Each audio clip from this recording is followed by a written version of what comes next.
Okay, City Hall. Just it's supposed to be a new clock here somewhere. Now we're gonna find out what's going on. What's your name? I'm Wayne Knorr. I'm the Communications Coordinator for the City of Fredericton. And yes, indeed, the City of Fredericton is getting ready to welcome the Clockworks for our City Clock Tower back to City Hall. I think one of the things that people have been interested in is that over the years the clock works have been up in the tower, way up high in the air, so people haven't been actually able to see them.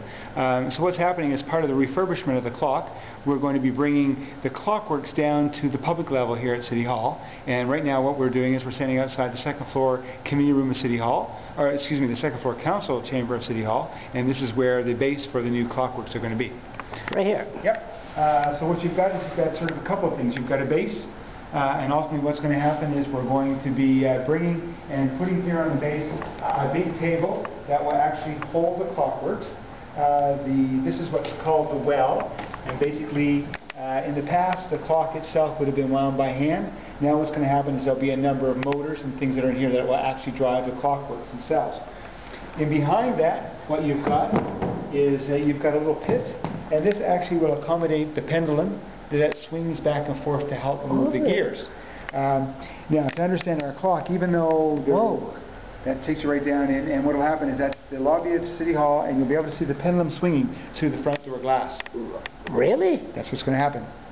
And then the other thing that is important to note is that even though I talked about motors to wind the clock, our clock is actually a gravity clock. So if you look up here on the ceilings, you're going to see a couple of brown hooks. There's one on one side and one on the other side.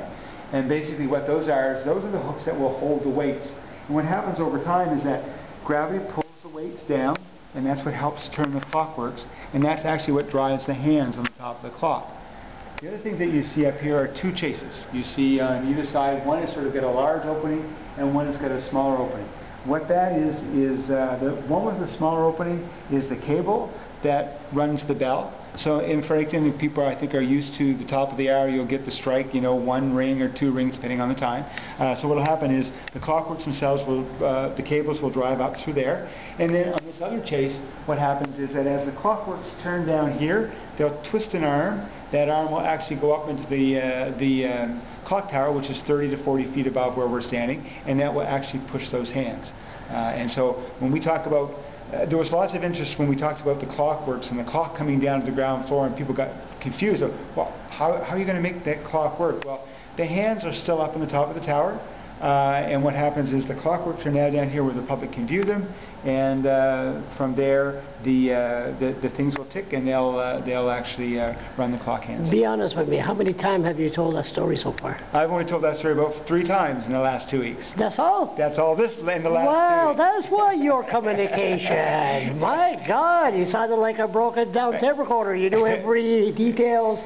No problem. Okay, so when is it going to start? So the timeline, right? So the timeline is by the end of May, we should start seeing the clockworks come back, and I know that's going to be of interest, especially to the media, because they're going to want to see that installation and that actually process that brings those clockworks. Media, you mean bloggers also, right? And bloggers for sure. And one of the things we started this process probably May, June of last year. One of the questions we keep getting asked is, well, why is it taking so long? Well, one of the things that's happening is that we're cleaning those parts. States, right?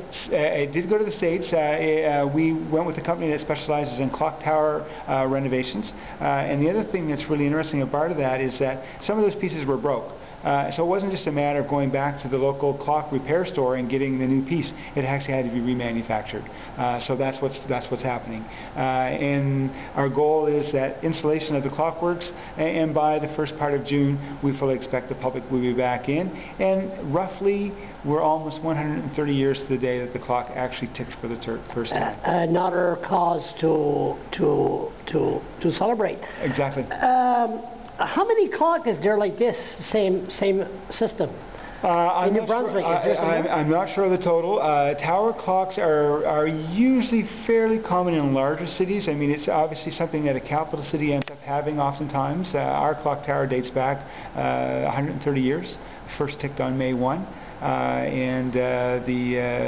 But again, so part of the process we had to go through in regards to its restoration and renovation was to actually find a company that specialized in this kind of work. It's not necessarily, like I said, it's not a matter of hopping across the street to the clock repair store and finding somebody who can do this work. There is custom work, there's refurbishment work.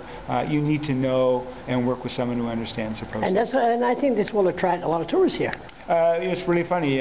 We've had that conversation. One of the things that sometimes people forget, and our citizens as well, City Hall is an attraction. It has been. It's one of the 25 attractions in the downtown.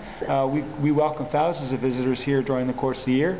They come to see the City Hall. They come to learn a bit of our history. They come to see our tapestry collection that's in council chambers. And now one of the additional things that they'll see is the clockworks that run our clock tower. Wayne, thank you very much. No problem. Talk to you later. See you in June. In June.